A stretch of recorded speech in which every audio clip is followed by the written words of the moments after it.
అగ్రరాజ్యం అమెరికాలోని Los Angeles అటవీ ప్రాంతాలు కాలి బూడిదయ్యాయి. ఇప్పటికే 24 మంది దావాగ్ని వల్ల మృతి చెందగా అనేక మంది గాయాల పాలయ్యారు. నూతన సంవత్సరం సందర్భంగా కాల్చిన బాణాసంచ వల్లనే అడవి అంతా అంటుకుందని వాషింగ్టన్ పోస్ట్ ప్రకటించింది. అటు ఇవాళ మధ్యాహ్నం వరకు వీయనున్న శాంటా అనా పెనుగాలులతో ప్రమాదం పొంచి ఉందని వాతావరణ శాఖ హెచ్చరించింది.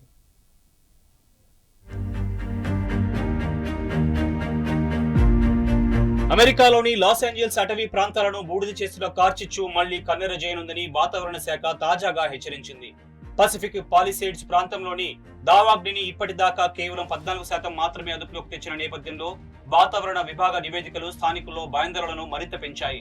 గంటకు 110 కిలోమీటర్ల వేగంతో గాలులు వీస్తున్నాయని, దీంతో అడవిలో కార్చిచ్చు మరింత విస్తరించే ప్రమాదం ఉందని మంగళవారం తెల్లవారుజామున 4 గంటల నుంచి బుధవారం మధ్యాహ్నం వరకు వీయనున్న శాంటా అనా పెనుగాలులతో ప్రమాదం పొంచి ఉందని వాతావరణ శాఖ హెచ్చరించింది. బుధవారం సాయంత్రం దాకా రెడ్ ఫ్లాగ్ వార్నింగ్ అమల్లో ఉంటుంది.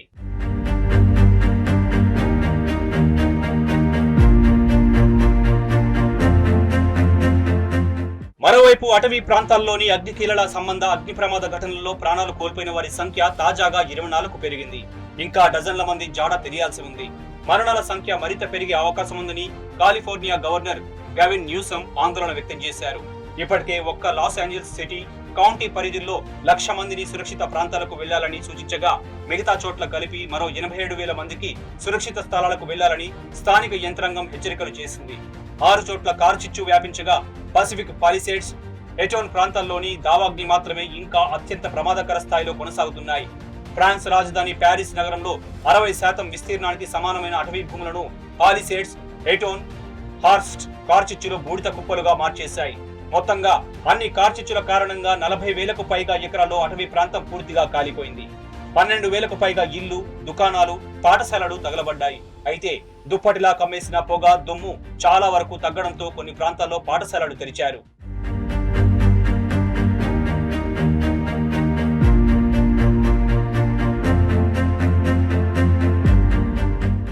నూతన సంవత్సర వేడుకల్లో జనం కాల్చిన బాణాసంచా కారణంగానే పసిఫిక్ పాలిసేడ్స్ లో అగ్గి రాజుకుందని వాషింగ్టన్ పోస్ట్ వార్తా సంస్థ ఓ కథనంలో పేర్కొంది. రేడియో సంప్రదింపులు, ఆ ప్రాంతంలో బాణాసంచా కాల్చడానికి ముందు, ఆ తరువాత తీసిన ఉపగ్రహ ఛాయాచిత్రాలు, స్థానికుల ఇంటర్వ్యూలతో ఈ విషయాన్ని నిర్ధారించుకున్నట్లు తన కథనంలో పేర్కొంది. పెద్ద ఎత్తున బాణాసంచా కాల్చిన ప్రదేశంలో అగ్గిరవ్వలు అడవిలో పడి దావాగ్ని మొదలైందని, అయితే వెంటనే దానిని ఆర్పేశారు.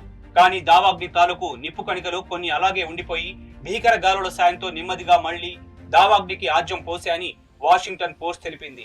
గత మంగళవారం తొలుత పసిఫిక్ పాలిసేడ్స్ లో మంటలు అంటుకున్నప్పుడు స్థానికులు ఫిర్యాదు చేసిన అగ్నిమాపక సిబ్బంది ఆలస్యంగా రావడంతో మంటలు అదుపు తప్పి చివరకు లాస్ ఏంజల్స్ చరిత్రలోని మరో అతిపెద్ద దావాగ్నిలా ఎదిగాయని ఆరోపణలున్నాయి.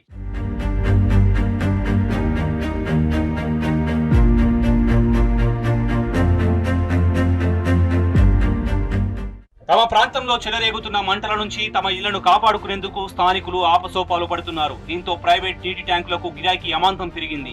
ఇదే అదునుగా ప్రైవేట్ వాటర్ ట్యాంకు సంస్థలు ఛార్జీలు మోతమోగిస్తున్నాయి. లాస్ ఏంజల్స్ లోని సంపన్నుల ప్రభుత్వ అగ్నిమాపక సిబ్బంది వచ్చేదాకా ఆగకుండా ప్రైవేటు ఫైర్ ఫైటర్లను రప్పిస్తున్నారు. అయితే ఆ సేవలందించే సంస్థలు గంటకు $2,000 అంటే $1,73,000 ఛార్జ్ చేస్తున్నాయి.